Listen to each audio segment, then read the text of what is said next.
15 जनवरी को होने वाले बृहन मुंबई महानगर पालिका के चुनाव के लिए नामांकन प्रक्रिया भरी जा रही है और शिवसेना उद्धव ठाकरे गुट की पार्टी के 2 युवा उम्मीदवार हमारे साथ हैं। वार्ड क्रमांक 61 से सेजल सावंत और 64 से सबा हारून खान। हम इनसे बात करते हैं, इन्होंने आज पर्चा दाखिला किया है।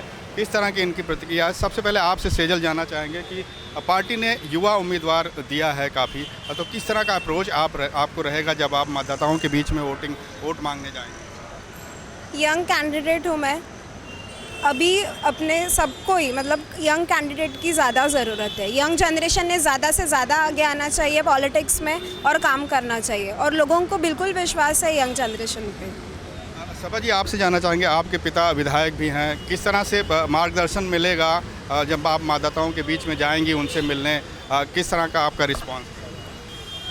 मुझे इतना अपने आप पे तो कॉन्फिडेंट है कि अगर मैं इस लाइन में अल्लाह ने मुझे डाला है तो कुछ सोच समझ के ही डाला है। और अल्हम्दुलिल्लाह मेरे अब्बा एमएलए है, मेरी मम्मी इससे पहले कॉर्पोरेट थे, तो इंशाल्लाह मैं मम्मी की सीट पर ही खड़ी हूँ। अगर मैं जीतूँ तो मैंने अपने नज़र से जो मुझे मेरा वार्ड देखना चाहिए एज अ यंग लीडर, मैंने वैसा बहुत कुछ सोच के रखी हूँ, तो इंशाल्लाह मैं वही चीज़ आगे लाना चाहूँगी। जानना चाहेंगे, जिस तरह से डिले हुआ, युति नहीं हो पाई कांग्रेस के साथ या फिर मनसे के साथ युति को लेकर, कुछ को टिकट नहीं मिला, कुछ को मिला तो उनके चेहरे खुश हैं, कुछ उदास हैं, प्रदर्शन भी कर रहे हैं, तो ये सब चीज़ें आपके दिमाग में है? सबा जी, आपसे भी जानना चाहेंगे सेजल जी आप। अभी तो साहब ने कहा ना, एक निष्ठावंत शिव सैनिक है वो, ऐसा कोई कदम वो नहीं उठाएंगे। अभी तक तो वो कोई मतलब फॉर्म भरने के लिए आए नहीं है, तो कुछ कंफर्मेशन नहीं है, और वो ऐसे नहीं करेंगे। हम उनसे मिलके खुद बातचीत करेंगे और ये सॉल्व हो जाएगा। सब आप कैसे मनाएंगे? देखा जाए तो ये जो है ना, दिल से दिल का रिश्ता होना चाहिए। अगर दिल से दिल आपस में मोहब्बत है तो वो कभी बिखरेंगे नहीं, वो साथ ही रहेंगे। कुछ टाइम की नाराज़गी ठीक है, बट आगे तो इंशाल्लाह हैप्पी फेस सबका होने वाला है, इतना मुझे यकीन है। आप दोनों महिला हैं, यूथ महिला है, महिलाओं की क्या समस्या आपके दिमाग में है?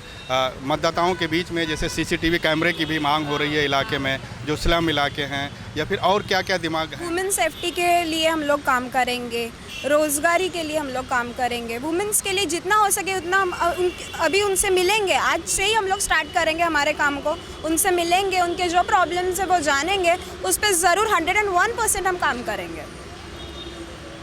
मेरी नज़र से देखा जाए तो अब तक जो मैं देख रही हूँ, मोस्टली जो स्लम में होता है, बच्चे चोरी हो रहे हैं, घरों में घुसकर हो रहे हैं, तो वो सीसीटीवी फुटेज का, ये मैंने मेरे अब्बास से और मेरे बाकी लोगों से भी ये डिस्कस किया कि it has to be there.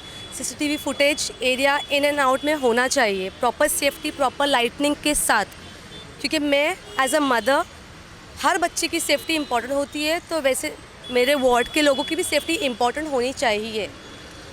जैसा कि आज कल की राजनीति में जात पात अक्सर आ जाता है, धर्म का नाम भी उल्लेख हो जाता है, तो आप दोनों के दिमाग में क्या ये सब चीज़ें हैं? बचपन से ये जात पात धर्म कुछ मानती नहीं, सब इंसान है, सब एक है, ये सब मैं कुछ मानती नहीं। मैं तो बॉर्न ही हुई हूँ महाराष्ट्र लोग के आगे पीछे, मतलब ये सब पहले कभी नहीं हुआ है, ये अभी अभी हो रहा है। मैंने बचपन में ना मेरे नेबर्स जो ननवरे हैं, उनका सरनेम, उनके मुँह से कभी सुना है ना हम कि तू मराठी में बात कर, तू हिंदी में बात कर, ऐसा कभी हुआ ही नहीं है। ये अभी हो रहा है, वो क्यों हो रहा है वो आपको पता है। चलिए, बहुत बहुत शुक्रिया आप दोनों का। ये थे वार्ड क्रमांक 61 और 64 से कैंडिडेट जो हमसे बातचीत कर रहे थे। कैमरामैन FS पटेल के साथ रेहान हुसैन, इन 24 न्यूज़, मुंबई।